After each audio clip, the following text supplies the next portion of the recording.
اولا الدوله كما بغات تكون في اطار التنافسيه ديالهم الدول في العالم كيراهنوا على التعليم باش يحققوا ديك التنميه الشامله. وهادو صناع عقول، هادو ماشي اي ناس، وحنا كلنا كنقدروا المعلم وكنحترموه وكنبقاو نحترموه، والاستاذ ديالك دائما عندك واحد العلاقه مع ودي التربيه ديالنا في المغرب، هي التمغربيت ديالنا.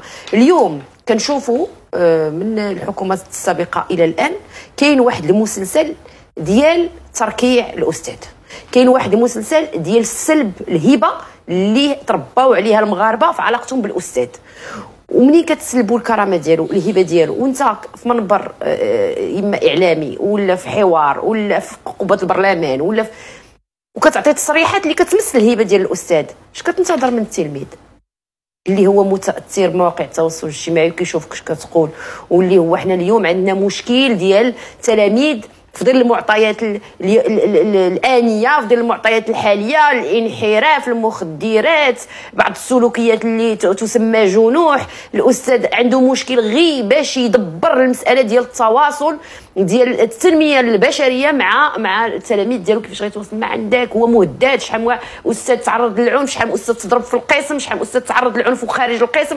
حنا كنشوفوا كيفاش غادي تكون واحد المقاربات اللي يعني مندمجه، واحد المقاربات تشاركيه اللي كل قطاع يدير خدمته باش نقصوا من الجنوح، باش نقصوا من المشاكل، باش الاستاذ يلقى واحد الفضاء صحي يدير فيه الرساله ديالو. كتجي كمسؤول كوزير كتعطي رسائل ماشي مشفره واضحه كتهين فيها الاستاذ، وبغيتي انت الاباء واولياء الامور والتلاميذ يحترموا الاستاذ.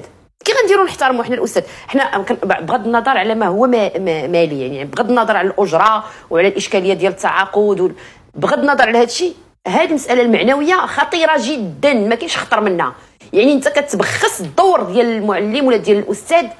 انا كنقول المعلم تنقصد بها التعليم، حيت راه بعض الناس لا تبخيس من حيث الاجره. كانوا زمان ما كيتخلصوش شي اجره كبيره، ولكن على الاقل كانت عندهم هبه كبيره. اليوم انت كتسلبوا كل شيء، انت كديروا الافلاس المادي والمعنوي، كتفقدوا المكانه الاجتماعيه ديالو. علاش؟ لان الغايه ماشي هي ابقاء هذه الهيبه وابقاء هذه المكانه الاجتماعيه، الغايه هو نحيدوها. سير التعليم الخصوصي، هذه هي الغايه، سير التعليم الخصوصي. لان اليوم حتى هذه الاضرابات يتم استثمارها في الخطابات، وبان وليدات ديال اللي كيقراو في المخزن هما كيديروا اضرابات، هما تيضيعوا هذا وكيحملوا المسؤوليه الاساتذه والاضراب ديال الاساتذه. لا، كتحملوا المسؤوليه نتوما لانكم عطيتوا وعود وما وفيتوش بها، لانكم ما كتحترموش الاستاذ. وهذه خطيره بالنسبه ليا، ما كاينش خطر